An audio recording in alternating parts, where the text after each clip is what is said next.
Nuevamente, los saludo ahora para abordar el tema de propiedad intelectual y propiedad industrial. Como saben, es de los últimos temas que contempla el curso y pues bueno, no hay, no hay mal que por bien no venga y me refiero a la serie de dificultades que tuvimos para poder conectarnos. En fin, cuando hablamos nosotros de la propiedad intelectual, en general hablamos de derechos patrimoniales asociados con las creaciones o invenciones de las personas, sean estas físicas o morales. De manera general, cuando estas creaciones se asocian directamente con las ideas de las personas, personas físicas, entiéndase ideas cuya proyección es netamente artística, porque son producto de su imaginario, de su desempeño frente a un escenario, porque son resultado de la creación de algún personaje, o bien de la creación de una serie de componentes únicos, fruto del intelecto, la creatividad o la vocación o visión de una persona, nosotros vamos a hablar de derechos de autor. Cuando la propiedad intelectual resulta creaciones o invenciones cuyo valor es netamente económico y que tienen como principal característica la representación de productos, de servicios o bien, en su caso, de imágenes, de entidades morales, pues vamos a hablar nosotros de propiedad industrial. Para poder iniciar el tema y poder tener una mayor claridad de esto, vamos a tratar de ir separando cada uno de los mencionados elementos. Yo les decía que la propiedad intelectual se divide en propiedad industrial y derechos de autor. La propiedad industrial está constituida por los siguientes elementos en clasificación: invenciones, innovaciones, diseños industriales, trazados de circuitos, secretos industriales o signos distintivos. Todos estos van a analizarse en una oficina administrativa llamada INPI, Instituto Mexicano de la Propiedad Industrial. Este instituto mexicano tiene como principal finalidad poder acoger a estas características, a esta serie de elementos, con el único afán de poderle dar una protección integral a las empresas. Cuando hablamos nosotros de invenciones, siempre vamos a hablar de patentes. Las patentes son productos de nueva creación que no pueden encontrarse en ningún otro escenario y que son protegidas por ley para que las empresas que las crearon por vez primera puedan contar durante mucho tiempo eh, con dicha invención sin que nadie más pueda contar con el monopolio de su distribución o venta. Las innovaciones van a quedar representadas por los modelos de utilidad. Los modelos de utilidad, a grosso modo, son todas aquellas creaciones que, sin ser netamente nuevas, sin ser fruto de la creatividad o el ingenio de alguna empresa por poner en circulación un producto totalmente nuevo, disruptivo, van agregando elementos de creaciones pasadas y los van adjuntando, los van involucrando en un mismo producto. Los modelos de utilidad también son protegidos por la ley a efectos de que las personas creadoras pues, puedan explotarlos en monopolio por un breve tiempo.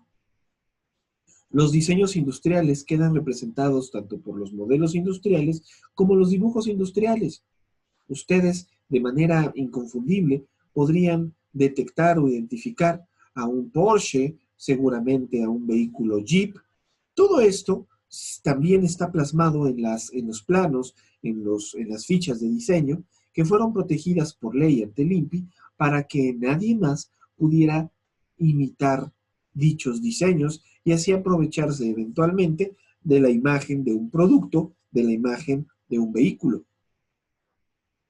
Trazado de circuitos, porque cuando hablamos de procesadores, por ejemplo, tarjetas madre o cualquier otro elemento, tanto industrial como mecatrónico, pues el trazado es elemental o fundamental para poder entender el diseño, ventilación, la actuación de cualquiera de estos dispositivos eléctricos, también protegidos por ley.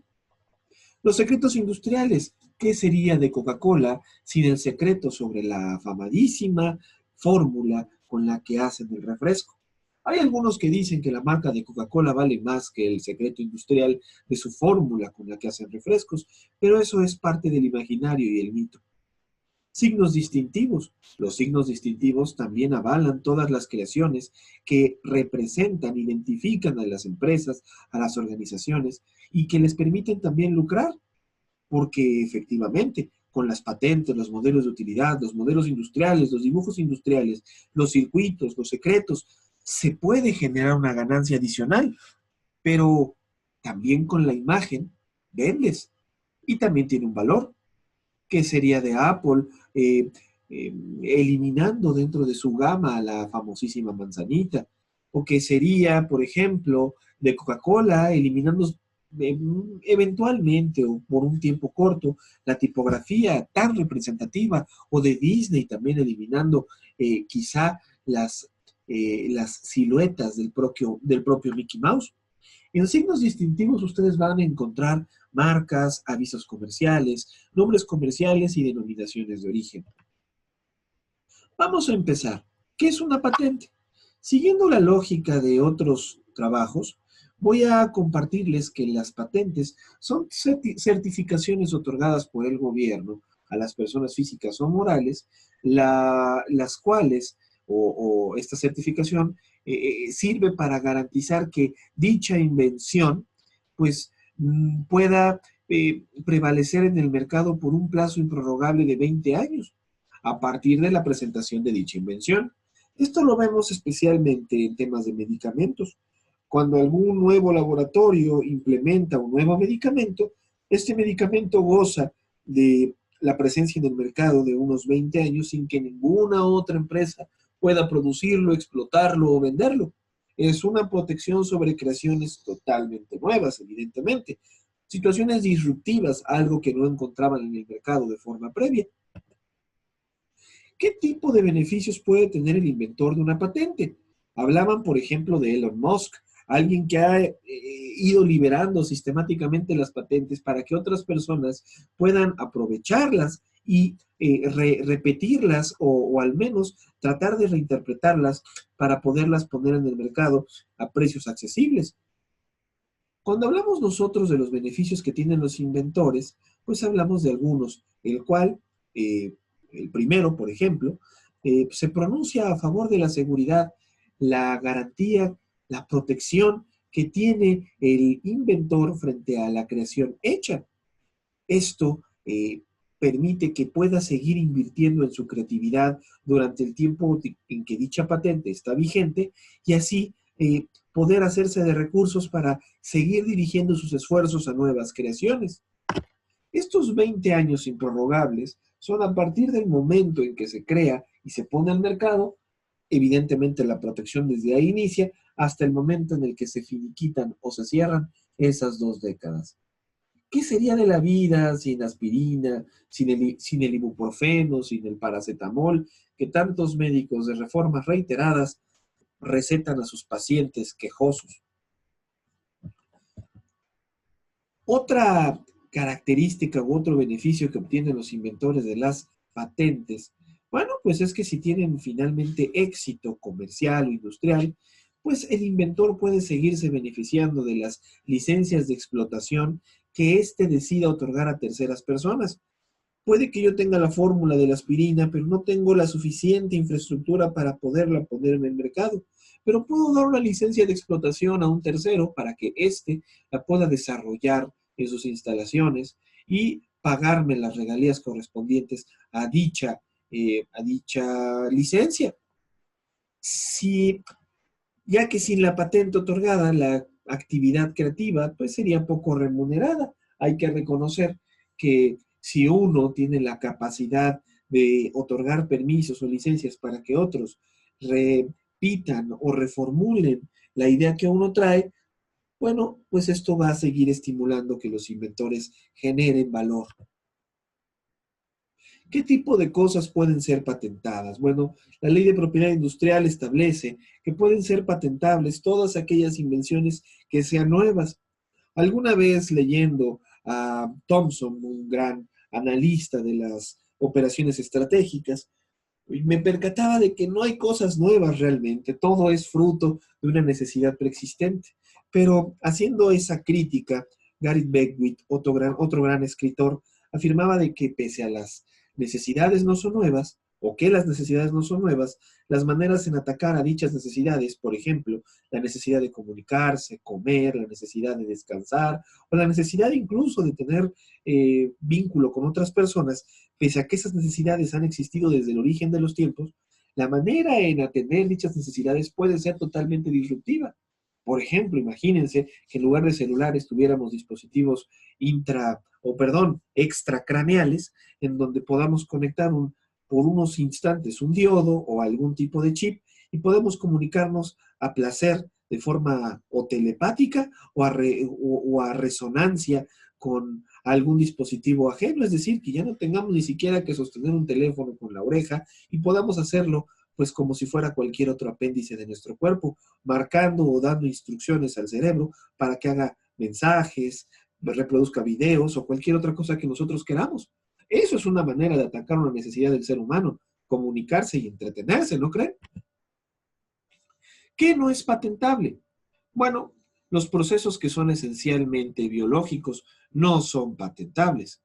Eh, Hablamos, por ejemplo, de cualquier elemento o estudio biológico, de clonación, de reproducción de células madre, yo qué sé. El material biológico y genético, tal como se encuentra en la naturaleza, tampoco puede ser patentable.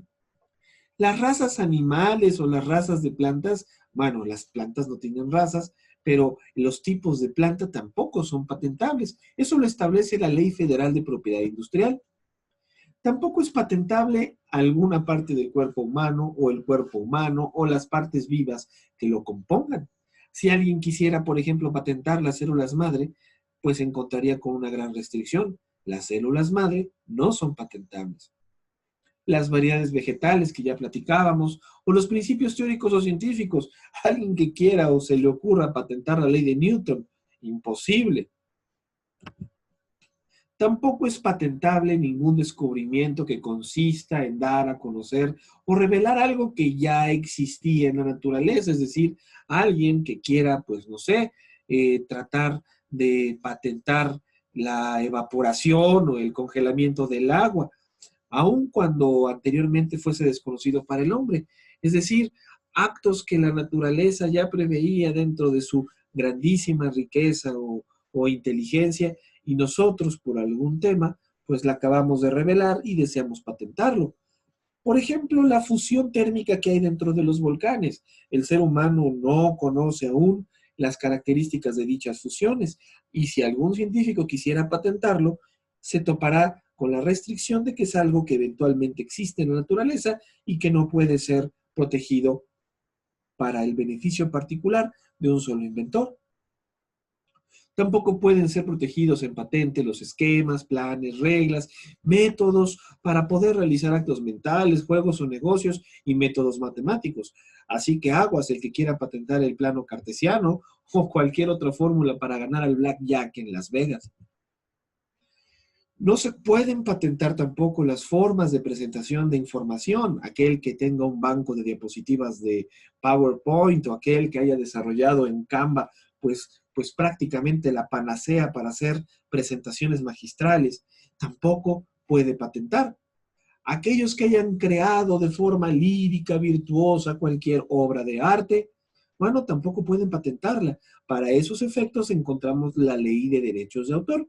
La ley de derechos de autor permite que las personas puedan proteger sus creaciones intelectuales, artísticas, pero nada tiene que ver con la ley de propiedad industrial. Recordemos que la ley de propiedad industrial sirve para hacer más ricas a las empresas, sean estas regidas por personas físicas o morales, mientras que la ley de derechos de autor sirve más como un reconocimiento, un estímulo para que los grandes artistas que están presentes en la escena del planeta, en la escena global, puedan seguir trabajando en beneficio de sus propias creaciones. Tampoco pueden ser patentados los métodos de tratamiento quirúrgico, terapéutico, de diagnóstico aplicables al cuerpo humano. Aquel, por ejemplo, que quiera patentar las intervenciones laparoscópicas o alguna nueva intervención para revisar el cáncer de mamas, bueno, tampoco puede patentarla.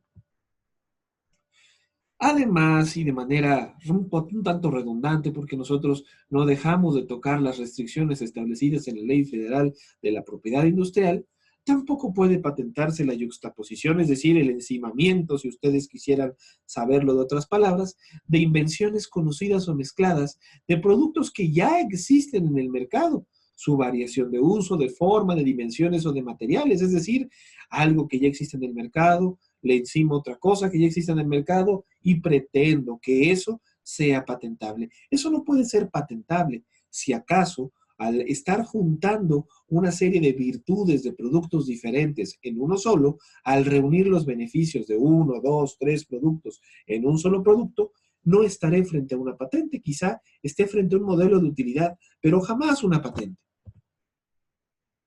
Este tipo de cosas como la que tenemos enfrente definitivamente no puede ser patentable.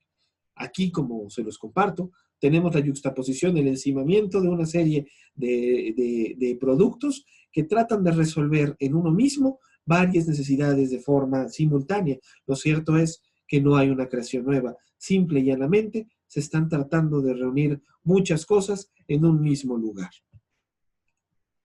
Cuando nosotros estamos frente a algo que ciertamente no es nuevo, algo que no fue creado de manera disruptiva en el medio, en el mercado, pero es algo que está en beneficio de las personas y que eventualmente puede cambiar la manera de ver al menos un producto, estamos frente a un modelo de utilidad. El modelo de utilidad, como veían en la taza de baño con computadora, puede reunir pues muchos beneficios de muchos productos al mismo tiempo. Los modelos de utilidad, bueno, tienen como principal característica que datan o relatan a cualquier objeto, utensilio, aparato, herramienta que como resultado de una modificación o en su configuración, forma o estructura, o incluso de la disposición de sus elementos o partes, permiten realizar una función diferente a las eh, originales cuando no había sido alterado. Por ejemplo, los celulares. Originalmente los celulares, bueno, solo servían para comunicarse. ¿Qué ha sucedido con la industria móvil? Los celulares dejaron de mandar exclusivamente llamadas y recibirlas para empezar a albergar dentro de su estructura mensajes instantáneos, fotografías, juegos y otra serie de artífices que solamente los conocen los más sabios en uso de tecnología. Así estamos. ¿Qué plazo, qué vigencia tienen los modelos de utilidad? Bueno, ustedes, por ejemplo, podrían consultar los nuevos avances en la industria telefónica. Se darían cuenta de que hoy las empresas, pues, se están combatiendo el mercado, lo compiten con singular alegría, incorporando cámaras al respaldo de los celulares. Ahí tienen al Motorola, que actualmente está incorporando 4 cámaras en su respaldo, mientras el iPhone lo hace con 3, el Huawei lo hacía con 3, antes con 2, y así lo único que están haciendo es darle la vuelta a un mismo producto y estar generando modelos de utilidad. Cada que sacas un modelo de utilidad al mercado, este va a estar protegido por la friolera cantidad de 10 años a partir de su salida al mercado. Hablando de modelos industriales, y seguimos con la gran estructura de la propiedad industrial, bueno, pues hablamos de todas formas o de toda forma tridimensional que sirva de patrón para la fabricación de un producto. Hasta aquí quisiera repasar un poco algunos de los números que tenemos previas a esta diapositiva o previos a esta diapositiva. Cuando hablamos de patentes, hablamos de una protección a 20 años. Cuando hablamos de modelos de utilidad, hablamos de protección a 10 años. Cuando hablamos de modelos industriales, bueno, hablamos de representaciones tridimensionales que pueden servir de patrón para que algo sea repetido o que pueda ser retomado por alguien. Y estos van a tener, pues, la cantidad nada despreciable de 15 años a partir de su salida al mercado.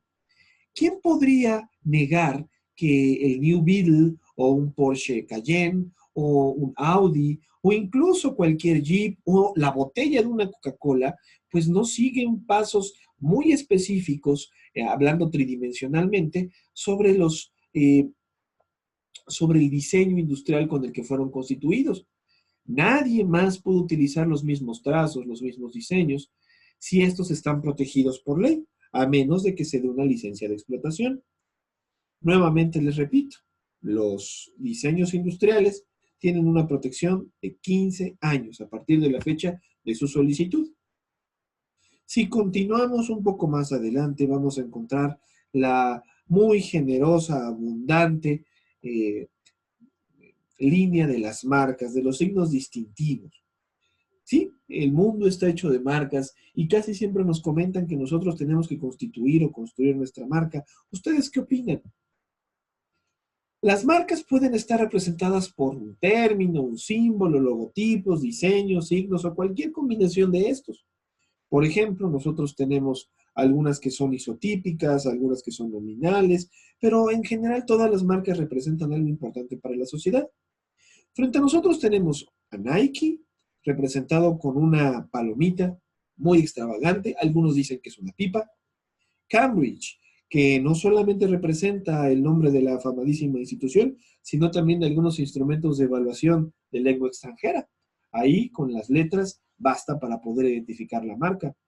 O Adidas, esta marca alemana, que puede prescindir de las letras Adidas y de todas maneras, dentro de estas tres pequeñas franjas, podemos identificar la marca sin ningún problema.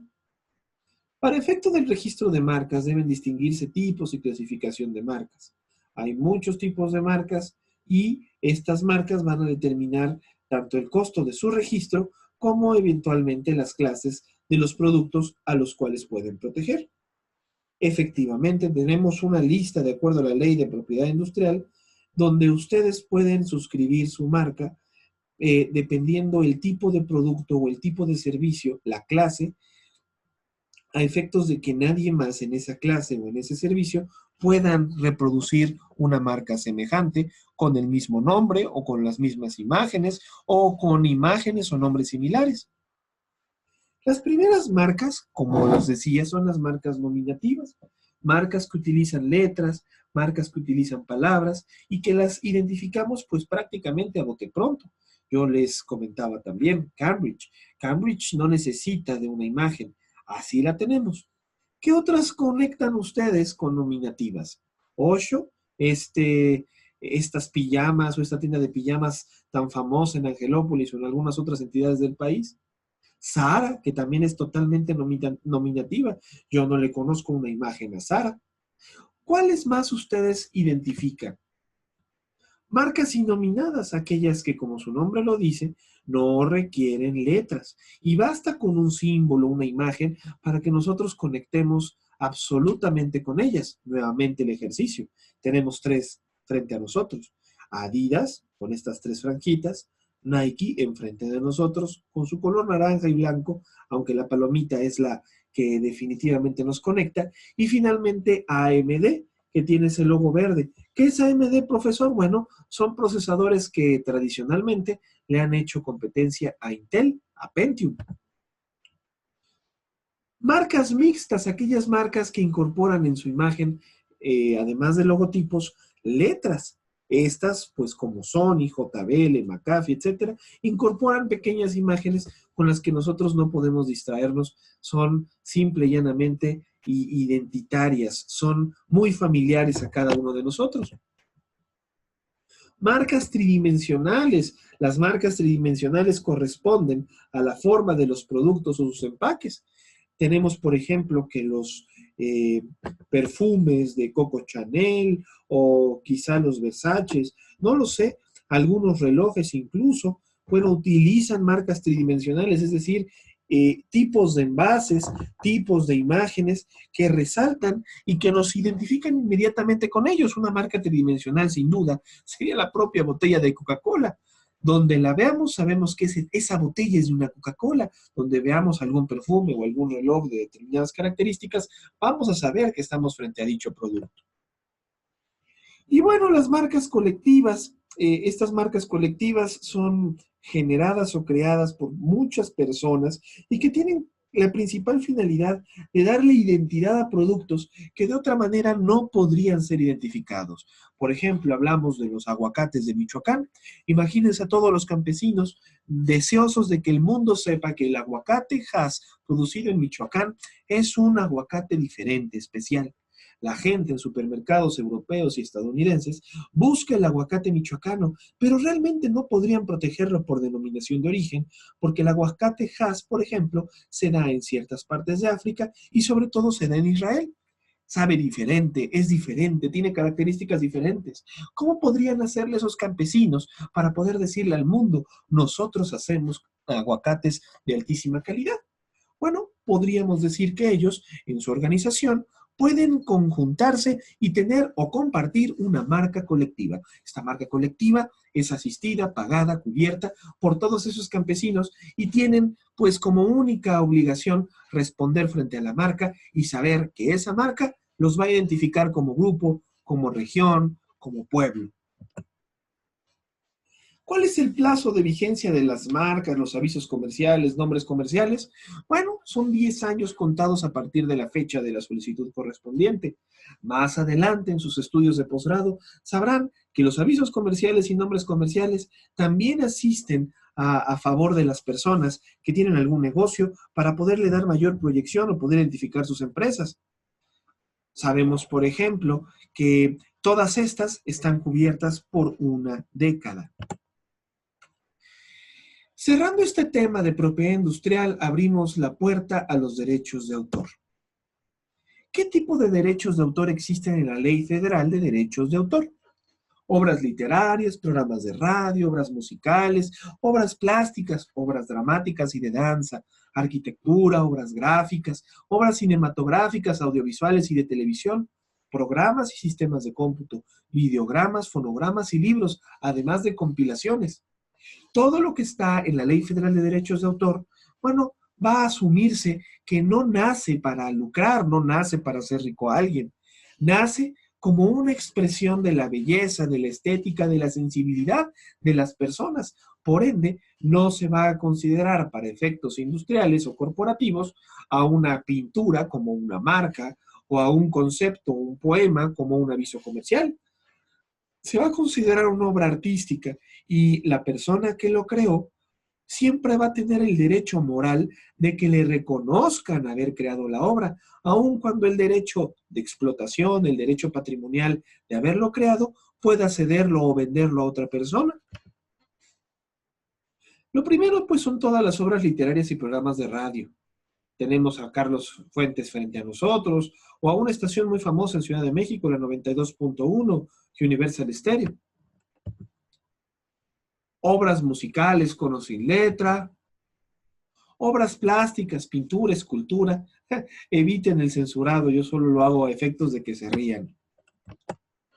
Obras dramáticas y de danza, arquitectura, obras gráficas, todo lo que tenga que ver con dibujos, caricaturas o historietas, obras cinematográficas, audiovisuales o de televisión, dos grandes series, Los Sopranos, Sex and the City, programas y sistemas de cómputo, por ejemplo, Windows XP en su momento, o Norton, que es un sistema de defensa para la computadora.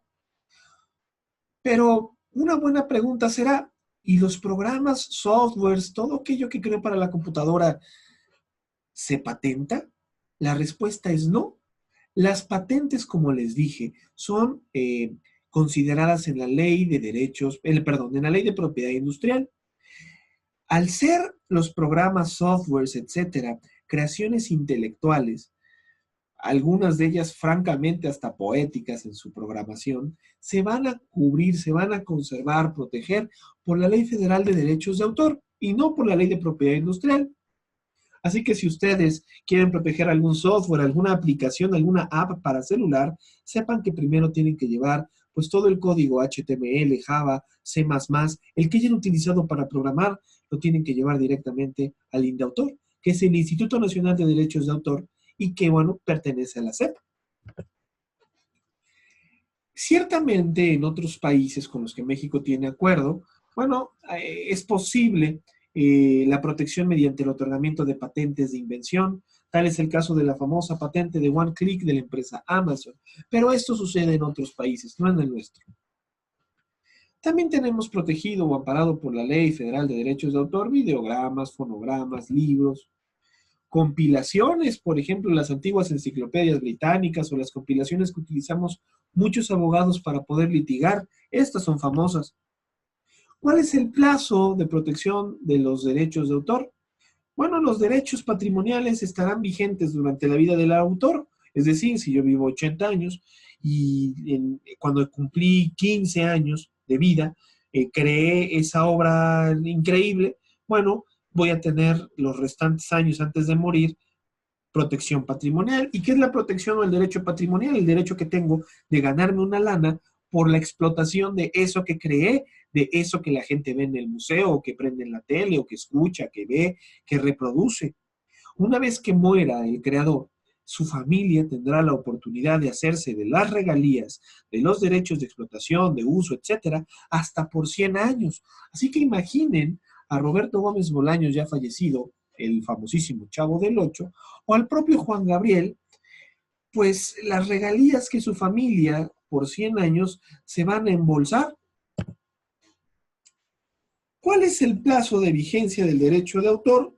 Bueno, los derechos morales, que no son lo mismo que los patrimoniales, son perpetuos. Profe, ¿qué es un derecho moral?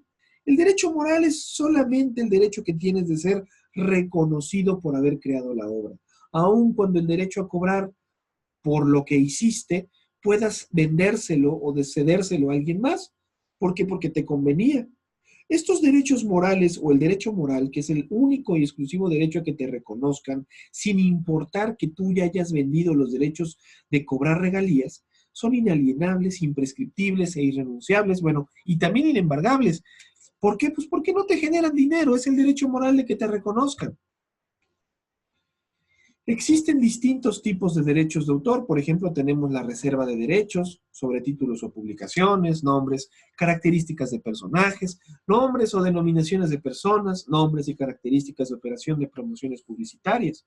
Estos son algunos tipos de derechos de autor. La reserva de derecho es: yo te concedo que utilices el nombre y característica de mi personaje. Es decir, voy a permitirte que te vistas como el Chavo del Ocho.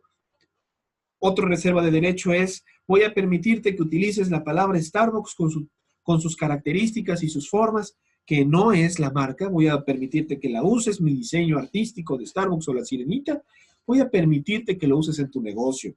O voy a permitirte que utilices el nombre del periódico El Universal en tu casa. O de Spotify, no lo sé. Nombres o denominaciones de las personas o grupos dedicados a actividades artísticas. Voy a permitirte que utilices en tus pósters el nombre de la India Yuridia o de Franco Escamilla, pues porque me diste la reserva de derechos o yo te voy a dar la reserva de derechos. Títulos de publicaciones o difusiones periódicas. Esto también es una reserva de derechos. Nombres y características de personajes. Imagínense cuántas reservas de derechos ha dado Ponchito o Broso de todas las gentes que se visten como ellos. Nombres o denominaciones de personas o grupos dedicados a actividades artísticas, por mencionar algunos. Nombres y características de operación de promotores publicitarios. ¿Y cuál es el plazo de vigencia sobre las distintas clases de reserva de derechos? Bueno, sabemos que 1 año. Te voy a dar chance de que 1 año pues te vistas como Broso o te vistas como el Chavo del Ocho. Adicionalmente, si tú quisieras reservar los derechos, los nombres, características físicas, psicológicas, distintivas de un personaje, tanto humanos de caracterización como ficticios o simbólicos, o los nombres o denominaciones de personas o grupos dedicados a actividades artísticas, o las denominaciones y características de operación originales de alguna campaña publicitaria, estas tres en particular van a tener una protección hasta de 5 años de forma improrrogable, es decir, no la puedes aumentar. De igual manera, la Ley de Derechos de Autor impone lo que se conocen como derechos conexos a artistas, intérpretes ejecutantes, editores de libros, productores de fonogramas, productores de videogramas, organismos de radiodifusión. Profe, ¿qué tengo enfrente? Lo que tienes enfrente se llama cadena de valor. Porque tú pudiste haber sido el compositor de Bésame Mucho, pero quizá tengas una voz de la fregada y no tienes dinero para publicarla, ni siquiera como poema. Entonces, quizá, y solo quizá, fuiste a una editorial y la editorial confió en tu poema de Bésame Mucho y lo trasladó a un libro. Ese editor del libro va a tener derecho a cobrar por la edición que hizo. Tú tendrás derecho a cobrar por haber sido el inventor de Bésame Mucho, pero la edición, es decir, el libro, el papel, haber trasladado todo a tinta y haberlo reproducido en muchas copias, bueno, ese es un derecho conexo, la edición del libro, y él tendrá un porcentaje de las ganancias y tú también por haber sido el creador. Ahora imaginemos que alguien, un intérprete, un compositor, bueno, un intérprete, un arreglista, decide llevar Bésame Mucho al micrófono. ¿Por qué? Porque hay alguien que tiene buena voz, un Luis Miguel. Bueno, Luis Miguel no está, no es el creador y tampoco es la persona que lo llevó a los libros, pero es una persona que tiene muy buena voz y contrata a gente que lo puede ayudar. Bueno, los derechos conexos son los derechos de cobrar un porcentaje de una obra dependiendo qué es lo que estás haciendo en el proceso de generar valor de la misma. Los artistas, los intérpretes o ejecutantes, por ejemplo, del Bésame Mucho, de cualquier otra obra, bueno, ellos van a tener derecho a cobrar por su interpretación, por su reproducción, por su ejecución, hasta 75 años contados a partir del primer momento en que fue ejecutada, la primera interpretación de esa obra, aunque no haya sido grabada, o la primera vez que fueron transmitidas a través de la radio, la televisión o cualquier medio. Significa, por ejemplo, que Luis Miguel tiene 75 años para poder seguir gozando de las obras que escribió Armando Manzanero y que solo Luis Miguel interpretó. Él tendrá 75 años para ganarse una lana por haberlas interpretado con su voz y Armando Manzanero tendrá toda su vida, más 100 años más, por haberlas escrito, por haberlas compuesto. ¿Van entendiendo?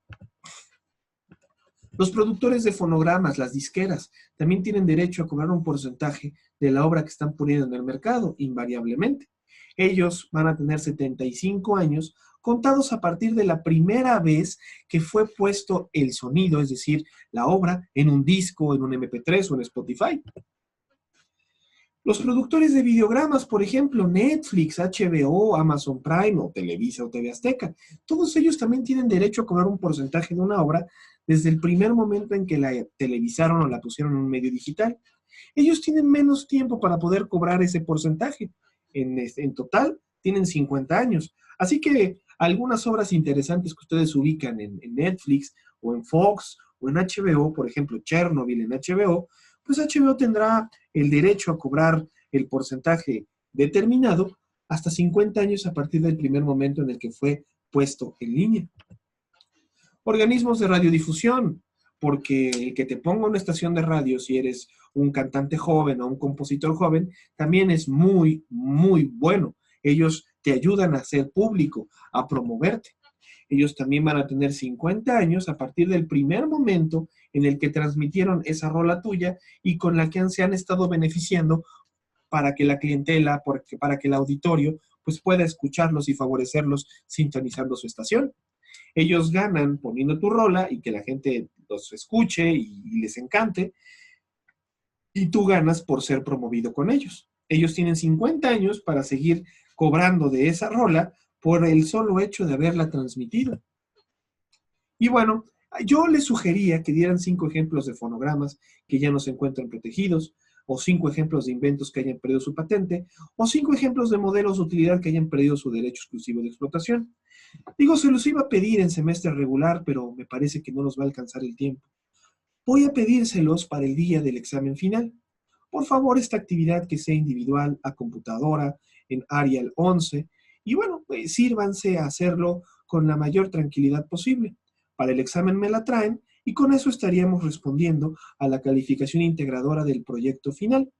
Ciertamente, yo ya les presté la nota de esa actividad, pero no quisiera dejarla pasar y quisiera calificarla. Así que pilas, va para el día del examen, me la entregan impresa, individual. 5 ejemplos de fonogramas que ya no se encuentren protegidos, 5 ejemplos de inventos que hayan perdido su patente y 5 ejemplos de modelos de utilidad que hayan perdido el derecho exclusivo de explotación. ¿Sale? Y pues bueno, hasta aquí nos vamos a quedar. Les mando un abrazo, sean felices y coman frutas y verduras.